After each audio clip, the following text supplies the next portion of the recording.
EC has a question about postmillennialism, which I would love to read to you, but it's on my phone, and I'm using the phone to record. So let me give it to you from memory. I'll try to put it up here as well. Hey, YouTube theologians, Pastor Wolfmueller here. By the way, Stop and Go Theology today, answering your questions. Could you respond to postmillennialism? How do we argue against it? I'm trying to understand Augsburg 17. What about the 7 hills and dominion theology? And what about the book of Revelation? What's the best way to understand it? Historically, ideally, or the other ways to do it? So, a question about this way we understand the future and the way we interpret the Bible. Great question. I think your eschatology, which is your doctrine of the end times, grows right out of your hermeneutic, how you read the Bible. And so it's a great test case. How someone understands the end times tells you a lot about how they're reading the Bible. Now, let's start with postmillennialism, which is it's an interesting historical phenomenon, how postmillennialism kind of comes in and out of favor. Let me give you the background. So millennialism refers to the text in Revelation chapter 20, where it talks about 1,000 years, where those who are martyred reign with Christ. For 1,000 years he sits on his throne. And 6 or 7 times it mentions that 1,000 years. And the question that, when we're thinking about the end times here, is what is the ordering of that millennium with the return of Jesus? So you have premillennialism, which says that Jesus will come back in glory before that millennium and set up that 1,000-year reign, that kingdom on earth, before the end of all things and the resurrection of the dead and so forth.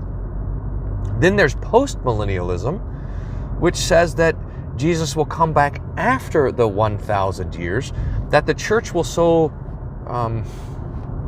spread the gospel and the rule of Christ in such a way, through the ministry of the church, that there will be a 1,000-year golden age, sometimes interpreted as a literal 1,000 years, sometimes interpreted as a figurative 1,000 years, and then at the end of that millennium, Jesus will return.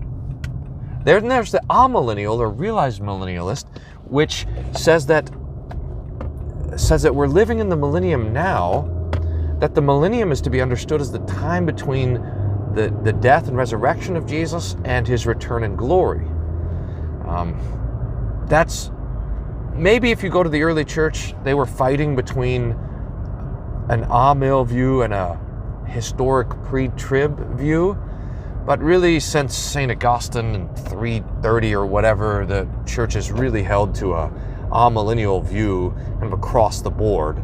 Until more recent times, when premillennialism got a boost with the inauguration of dispensational premillennialism a couple hundred years ago. But what's really interesting to think about is that amillennialism is postmillennialism.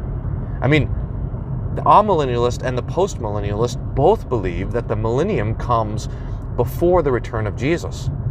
So then the difference between the amil position and the postmil position is this: what marks the beginning of the millennium? And this must be a textual question, I think. So when we look at Revelation 20, we just ask the question, what is the beginning, what is the event that marks the beginning of the 1,000 years? How do we know that the 1,000 years has begun?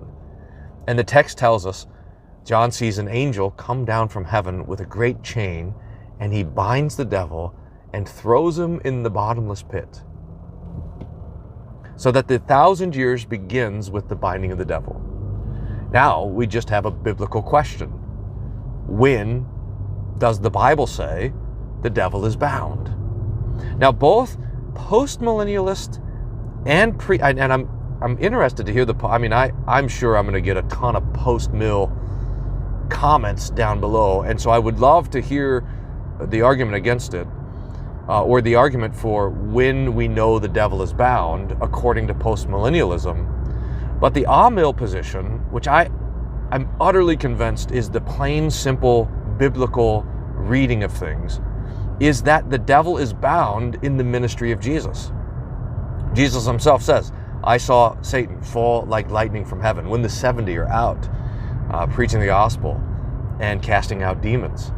Jesus tells the parable. Matthew, Mark, and Luke all have this parable, all told slightly differently, which I would like to think that means that Jesus told this parable 3 different times in 3 different ways. The parable of the strong man who sits on his goods and his goods are at peace until the stronger man comes and binds him up, and then he's able to loot the strong man's house.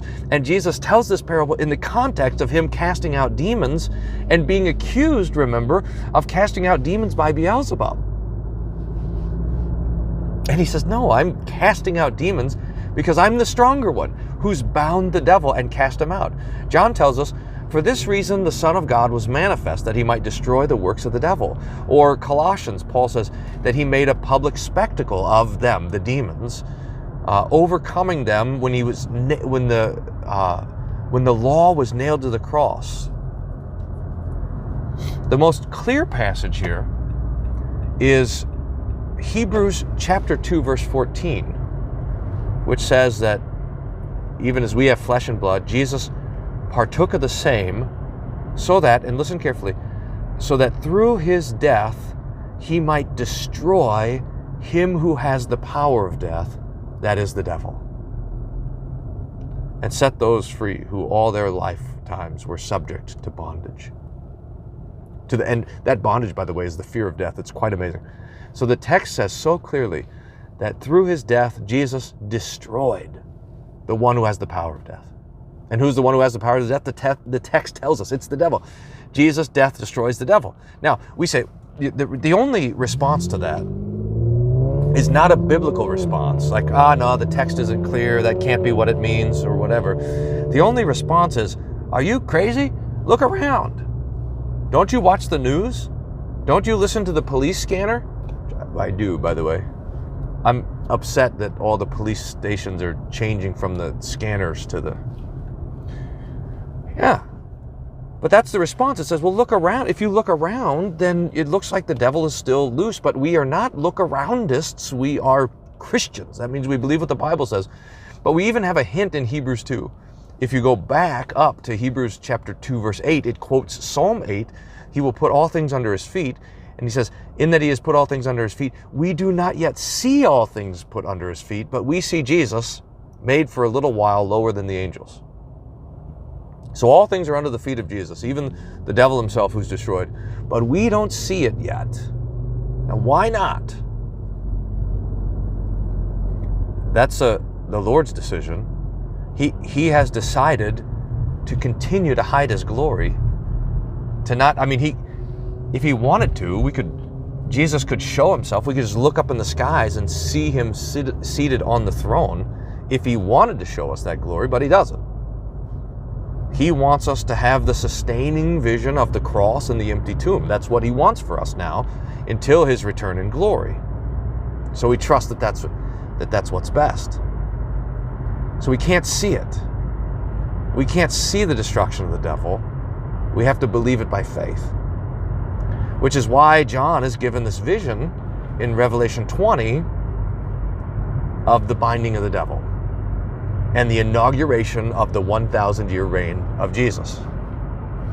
That's what sets amil apart from postmil, is that the beginning of the millennium, the binding of the devil, is disconnected from the cross of Christ and his ministry on our behalf. And that, I think, is the biblical case. Then the question comes, well, what about the 1,000 years? Do we take it literally? I don't think that's really a post-mill, amil argument. I think that's mostly the pre-mill would get after us for that. But for that, we just have to look at how the Bible uses 1,000 years or 1,000 even, and see that it, like most of the numbers in the book of Revelation, ought to be understood as a symbol. The 144,000, for example, is a picture of 12,000 from each tribe, that the church is, according to God's numbering, ordered in a perfect military array, or whatever. So we see, for example, Psalm 50, the cattle on 1,000 hills belong to the Lord. What about the cow on the 1,003rd hill? That's also the Lord's. That means all the hills. All the cows on all the hills belong to the Lord. Or I'll show mercy to 1,000 generations of those who love me. 1,000 years comes up 3 times in the Bible. First in Psalm 90, with the Lord, a day is like 1,000 years. 1,000 years is like a watch in the night. That's how Psalm 90 says it. To talk about how the greatest human effort is nothing compared to the Lord. And then Peter takes that phrase and quotes it to describe the time of the Lord's patience between his death and second coming. He says, the Lord is not slow as some count slowness, but long-suffering, desiring that all would come to salvation. We must remember that with the Lord, a day is like 1,000 years and 1,000 years is like a day. In other words, Peter uses the 1,000 years to describe the time of the Lord's patience between the ascension and the return in glory, which is how it's used in John 2. Now, there's a lot more in the John 20 text, but we would understand this as an overlaid reality. In other words, the world is continuing to persecute and afflict the church, and yet we are with Christ ruling and reigning. His kingdom is not of this world, not yet, until the new heavens and the new earth. So the church is always afflicted, and the church is always dragged around.